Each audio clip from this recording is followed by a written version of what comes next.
Hey everybody, Sean with Triangle of Truth here. I am back with another video. I think I'm going to start making this kind of like an annual thing for myself where at some point through the year, not necessarily the halfway point, but just somewhere before the end, I kind of give y'all a short list of like the best stuff that I've read this far that I would definitely most recommend everybody check out. So with that said, let's jump right into it. I actually have 9 on this list for you guys today. They're in no particular order, just stuff that I've read that I really think everybody should read. So that said, let's jump right into it. First one on my list is the oldest book, I think, on this list. I could be wrong. It's tied between this one and another one. But that is Flash Rebirth number 1. Volume 1, I should say. I've had the book for a while, but given that I kind of went away from a lot of superhero reading and been diving into horror and just other fantastical single stories, I kind of got away from DC Rebirth and just picked this out of my collection the other day because I forgot how good Rebirth is, and this comic reminded me of that. For anybody who has not read any of the Rebirth line, you need to. It is absolutely some of the best writing DC has ever done. And in my opinion, every bit as good as the New 52 stuff. And Flash Rebirth Volume 1 is where you get the introduction to the new speedster, Godspeed. And I already somewhat knew a little bit about him just because obviously by this point so many spoilers have been written about him. That said, it did not take away from my enjoyment of the entire volume and of the character itself. The fact that he is so fast that he can actually create a legit duplicate of himself is stunning, because I don't think anybody else in the Flash universe up to this point has been able to do that. I think they've been able to do kind of like mirages, but never be in 2 places at one time. Not to mention that literally every single panel that Godspeed is in throughout the entire volume is flat out some of the best singular page artwork that I've ever seen. I literally could take a poster from every page he's on. That's how awesome it is to me. At this point I really am kind of sad that I don't have a poster and I don't have a Godspeed t-shirt. So if you have not, check out Flash Rebirth Volume 1 along with the entire rest of the Rebirth trades from literally every character, not just Flash. Moving along, the next one I've got up, I actually did a review of issue 1 on the channel. It's called Black of Heart by Christopher Charlton. This is such a cool murder mystery story. I actually bought the trade like literally the day I put the video up, a review up of issue 1, and I have it and literally am in the process of finishing it up. Christopher, if you're watching this, dude, this is so good. And spoiler alert, kind of like Christopher told me, and it's actually such a cool thing to see, as each, like in the first issue, everything was black and white except for like the taxi and a farmhouse, which is anything related around the killer that's in the story. And Christopher told me when he commented on a post that as each issue goes by, more and more things become in color. And it's super cool to see how that takes effect by the time you get to the final issue in this story. So if you can, definitely check it out. I believe it's printed by Source Point Press, but you can also buy from Christopher directly a hardcover of the trade, which is what I did, and it's such a cool looking trade. Definitely check out the entire series if you can and support Chris. The next one I got is a really cool character concept that I read number 1 of recently. And I know it's on like issue 3 or 4 at this point, and I'm definitely planning on getting caught up, or at this point maybe waiting for it to get traded, and I'll just read the whole thing in one shot. That is Erratic. Super cool. It's a young kid who has superpowers, but he can only use them, if I recall properly, for like 5 to 10 minutes at a, or no, I think it's 10 or 15 minutes at a time. That's it for an. And then I guess he has to recharge. Like I said, I only really got to check out Volume 1, so I didn't dive, not Volume 1, Issue 1. So I got to really kind of just peek on the outside of the story coming in, but It is a really cool story. The characters so far seem extremely interesting, especially the main character himself. Not to mention, it is some of the coolest freaking artwork. You know me, artwork snob. I will artwork, artwork, artwork. And a good story. That's literally all it takes. So if you have not, check out Erratic. I guarantee you will not be disappointed. It's definitely a superhero story with a twist. Next one is from Aftershock, who cannot do any wrong.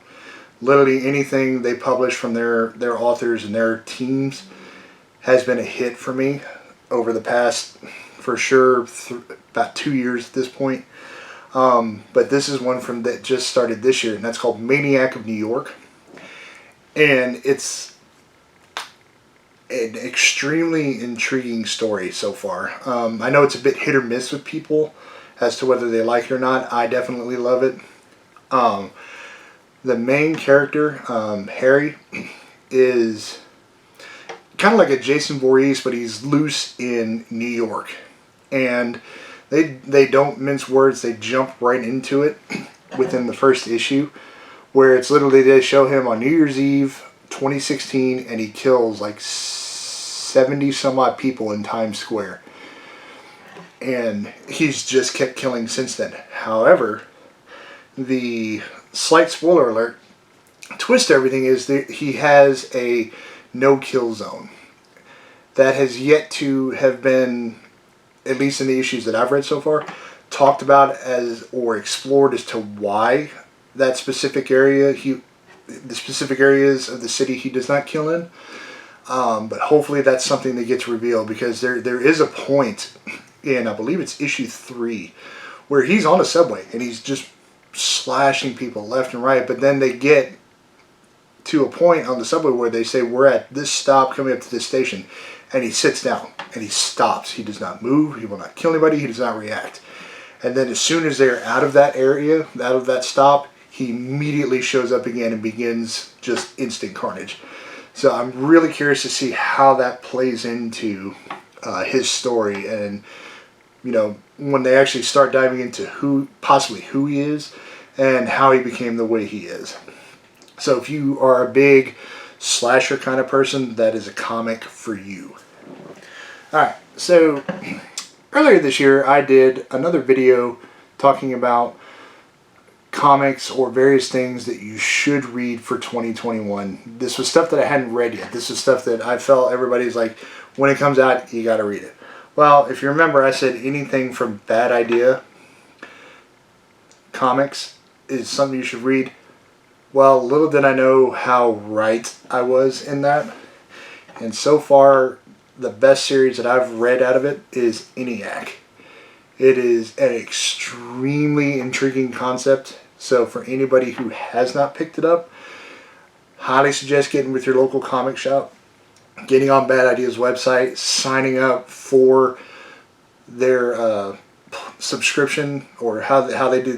They have you register online, and then you do the pull box through your local comic shop, and you buy them that way. That's how you're able to do it. They have you commit to everything and buy the individual issues, because as I understand, they're not going to trade anything. It's all going to be singles. So if you can, see if you can find second, third printings of Iniak #1 and jump into the story, because it is amazing with how they use history into the modern day, and just super cool. That's all I can really say about that. The next one is another big touted series that was for this year that I was excited to start reading, because when you see the cover, it looks like a Power Ranger comic, but it's not a Power Ranger, and that's called Radiant Black. All I'll say is that it's a dude that runs into what looks like a miniature black hole floating in his city, and basically it kind of absorbs into him, and he gets these really awesome powers. But there's also a villain with basically the same powers. So it's really super cool. They haven't delve, I guess is a good word, into all his powers just yet. He can fly, he can manipulate large objects, this and that. That's what they've done so far. And I think strength is another thing. But as each issue comes, he learns more about what he can and cannot do. He wants to be a hero, you know, instead of just trying to be a writer or a starving writer like he is. He thinks he's found his calling in life. So it's definitely cool to see that kind of thing explored. It's a typical superhero story, but it's not at the same time, if that makes sense. But so far we're about 3 or 4 issues in, and it's definitely a favorite of mine throughout the year.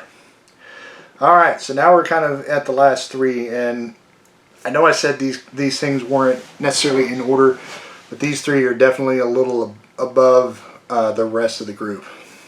The first one is a book called Fear Case, written by Matt Kindt.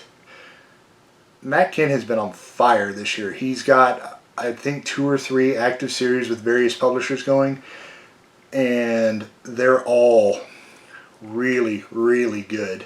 And this one is no exception. This one has a little bit of like mythology, you know, gore, little horror, psychological. It's definitely all those things wrapped into one package. And the artwork itself is super cool. It's a bit at times it's like a bit of broad strokes, but then there are times where they get really detailed. For instance, the page or panels that stick out to me is it's about a 2-page spread when they try to find someone that they think has this case that causes havoc and death wherever it goes. They walk into this hotel room and you literally see intestines, or the large intestine tied around, blood everywhere, and you go into the bathroom and they're just there hanging completely gutted. Just one of the most graphic and amazing 2 panels that I have ever seen in comics, personally, and I'm sure that based on my limited experience there might be more, but that was definitely one of those images that sticks in my head anytime I think about that series or just any kind of comic of that particular genre in general. This is definitely one of those books where I wouldn't be surprised if it ends up at least top 2 at the end of the year for me. Maybe 1, just depends. There is another series ongoing that I'm about to mention here in a little bit that might take the cake. But that said, go down, check out Fear Case. They're on like issue 4 right now. You should be able to find some back issues and get caught up. Alright, so this next one is another trade, and it might possibly be the one that I mentioned is older than the Flash Rebirth. I'm not entirely sure when it was published. I just know that we've had it, or Jay and Jenna have had it in their collection for quite a while, and I finally decided to read a little bit of it because we just got a special Kickstarter omnibus of this, and that's Hack Slash. This is Volume 1 First Cut.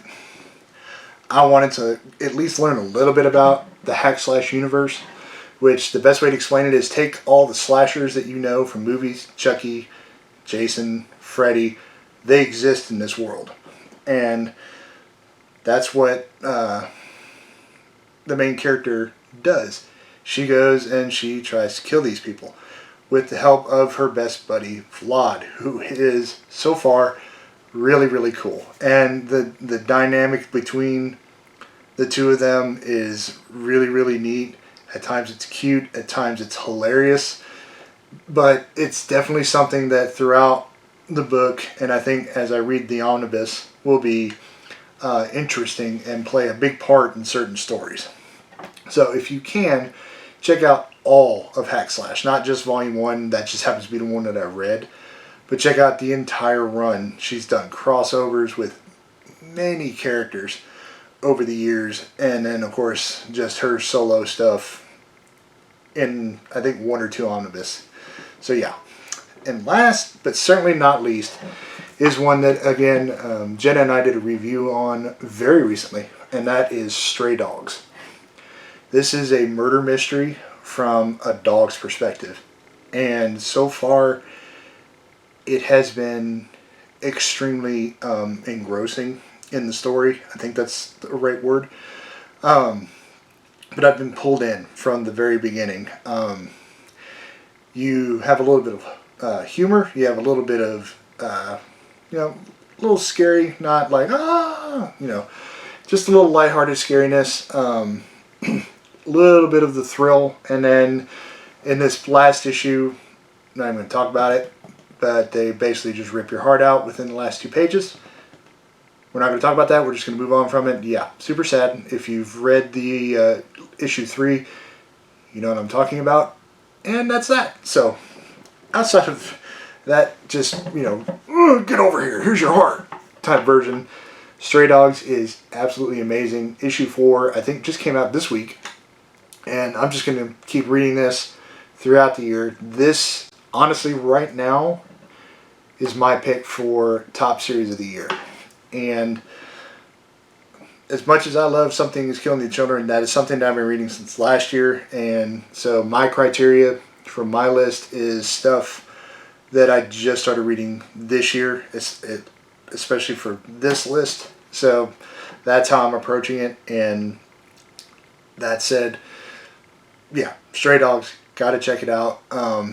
Also, just check out all the cool variant covers, because the variant covers are like, they're doing variations of horror movie posters on each cover, like Silence of the Lambs, you know, I think this last one is Children of the Corn is the one that just came out, stuff like that. And it's really, really cool. And I believe that's what Jenna is actually collecting, is all the variants of that.